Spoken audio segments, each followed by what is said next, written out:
It's my birthday, so we will be spending our weekend at Crosswinds Suites and have dinner at Napa.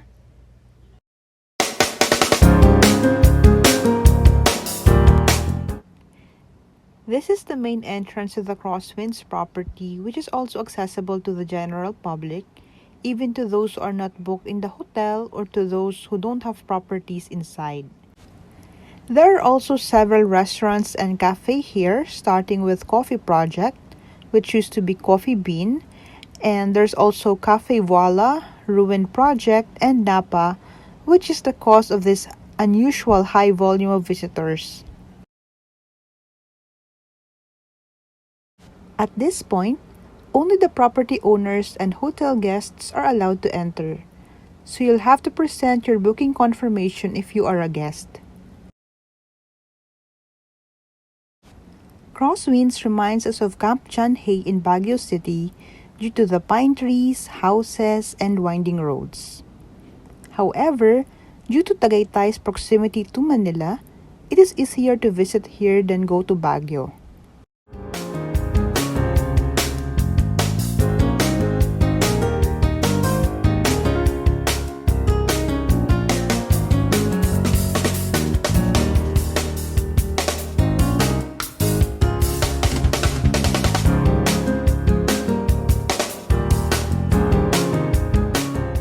Before coming here, it is best to call first to know the latest health protocols and requirements.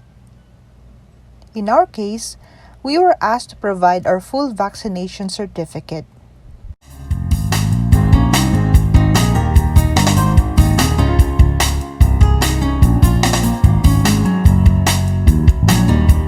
Hi everyone! Welcome to our room at the Crosswinds Suites. Sige, let's check out our suite. This is a one-bedroom suite which has a maximum occupancy of 3.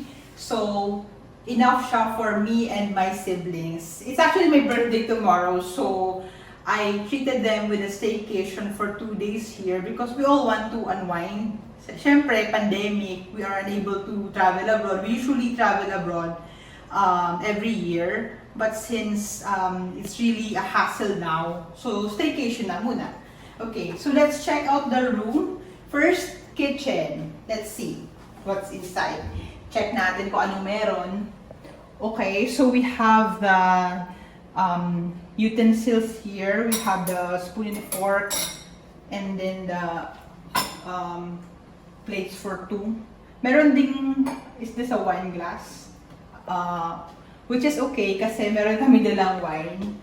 This is actually our second time staying in Crosswinds. So medyo alam na namin yung what to expect. So we brought food. Let's see. Oh, there's a rice cooker. We actually brought rice. And then we have an electric oven. I'm not sure if it still works, pero mukhang okay pa naman siya. And then of course, there are, syempre ginamit din ng kapatid ko yung isang cup. Pero they have complimentary coffee and cream and sugar plus water for 2. And then here, the drawers. Wala siyang laman, but since this is already our second time staying here, we're actually prepared. So we brought food we shopped yesterday, so we brought our snacks, which we can put here.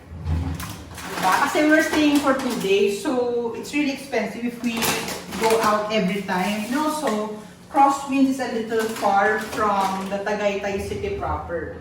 So it's really important that you have snacks. Kasi wala siyang store nearby eh. Okay? Microwavable popcorn because we know that there's a microwave, diba? Prepared. Okay, so let's see. So, aside from the microwave, we have a refrigerator. Syempre wala siyang laman. But, we brought some drinks. I think we have soft drinks and even wine.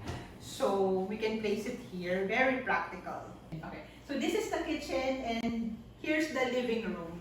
Okay?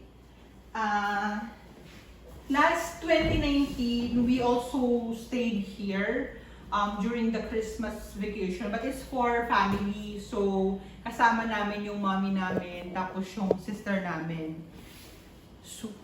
So we have a bigger room, suite, Now, since this is a one-bedroom suite, but the maximum occupancy is 3, the third person can actually sleep in a pull-out bed. Syempre yung brother ko. Okay, so in the living room, we have this couch. And we have a TV. I'm not sure if there's Netflix, but meron siyang cable. So, there's cable, we have TV, and basic lang, yung aircon. Let's check out the drawers. Wala siyang laman. Here naman, just the TV guide. If you're staying for longer period, you can place things here, so it's okay. Let's check out the bedroom. Hello, this is our bedroom. So, yung ideal occupancy nga niya, although maximum 3, pang 2 lang siya. So, this is, I think, a queen-size bed. And here, we have the safe. So, if you have valuables, you can use the safe. And we have 2 slippers. Ito, may pizza din. Actually, we ate earlier sa Chorito. So, we brought pizza. And here, we have a table, which you can use as a computer table then. I brought my laptop. I'm not planning to work since it's my birthday and I'm on leave. Last time, medyo mahina yung internet, so I'm not expecting to actually watch Netflix or do social media since may na yung internet, but I'm planning to write here. Bedroom, okay? Here's the view. Since this is Crosswinds, they're actually marketing the place as a Swiss-inspired destination. And as you can see, the buildings are inspired really by Switzerland. So yung architecture nila more on Swiss. And then maganda kasi yung slope niya, hindi siya even, so mountainous. So actually medyo challenging siya mag-i-drive.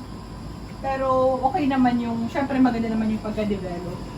And then we also have pine trees, which is, syempre, characteristic siya ng pag-abroad, di ba? Usually parang Baguio siya, or, di ba sa abroad, mga pine trees. Ganyan. And then, you can see it sa video, but there, I can see it from here. Makikita natin yung Napa. If you've heard of it, Napa at Crosswinds. That's the IG-worthy cafe now. Kaya when we went here, sobrang dami ng vehicles.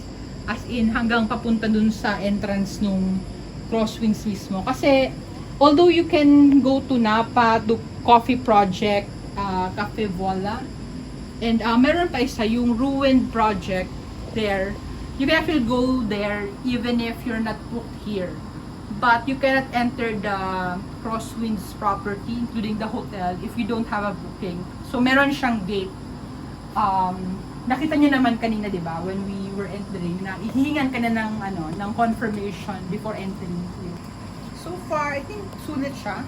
Crosswinds is sulit kasi you get to enjoy this view, not just the hotel. It's very good for staycation. There's also a pool, so you can actually walk around.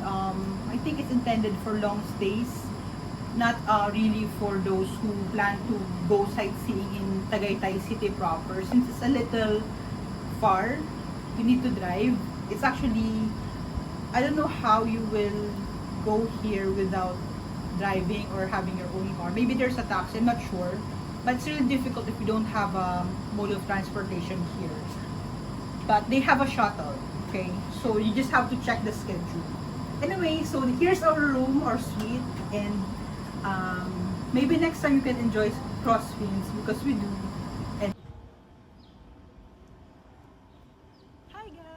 My birthday! Okay, so it's day 2 of our stay here at Crosswinds Suites inside Crosswinds. So since this is the pandemic, of course there are changes. They're also strict in following health protocols. Syempre, you have to wear face masks, especially when mingling with other people. But since ako lang and my sister who's filming are here, then I can remove the face mask, right? So when you stay here, make sure that you check the requirements first. We are fully vaccinated, so we have to present our proof of vaccination before coming here. And they also require antigen tests, but it could probably be waived, so just check you can call them to know the latest health protocols. So for now, let's see if there are any changes since we last stayed here. So this is the second tower where our room is. Before we stayed at Tower 1 where the main reception is. And here, this is the building where the buffet breakfast was served before. Now, the biggest change is actually on the breakfast side. The breakfast now is already pre-packed, so you have to choose when you check in the breakfast that you want to eat. Now let's see Laverne Woods.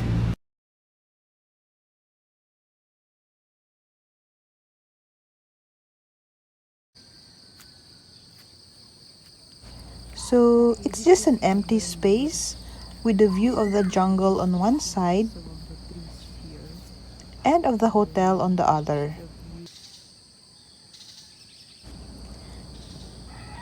Listen to the sound. This would be a good place to meditate if you want to commune with nature.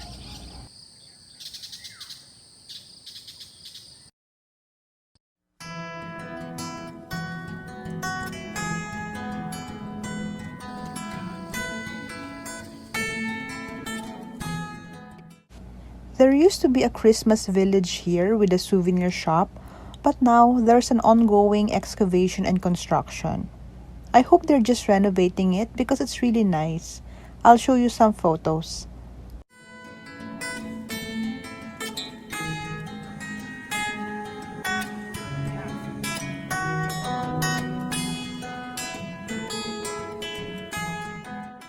Aside from the hotel, there are also several beautiful houses here. Most are empty but some are occupied, like in this street.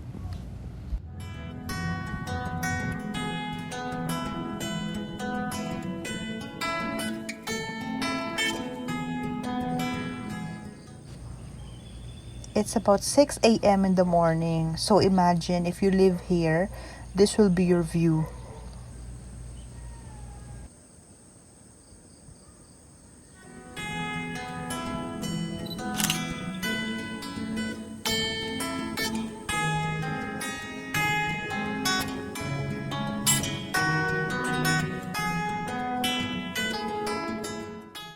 Here are some Swiss-inspired chalets inside the property. Most of them are empty, so it's also possible that they are just vacation homes of their wealthy owners. So that's the hotel. And this is an example of one of the occupied chalets inside the property. By the way, you will notice that this house looks different from the other chalets that we've seen earlier. That's because in Crosswinds, there are also different projects. So the look of the house would depend on which location it is located. Aside from the swimming pool, which is currently closed, the other photo attractions are actually accessible to the general public since they are located before the guarded gate. Since it's my birthday, I treated my siblings to dinner at Napa. Our general review is, if you're only after the food, you may choose other restaurants since there's a long queue to get seated. The taste of the food is okay, but it is expensive. You're basically paying for the view. It is not fine dining, but there are many IG-worthy spots.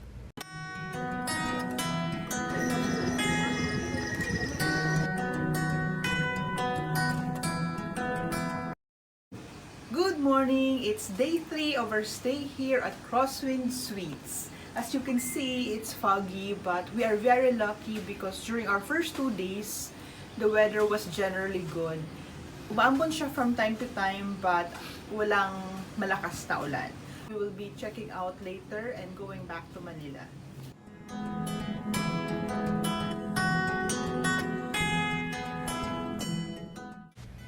Thank you for watching my birthday vlog. Travel safely!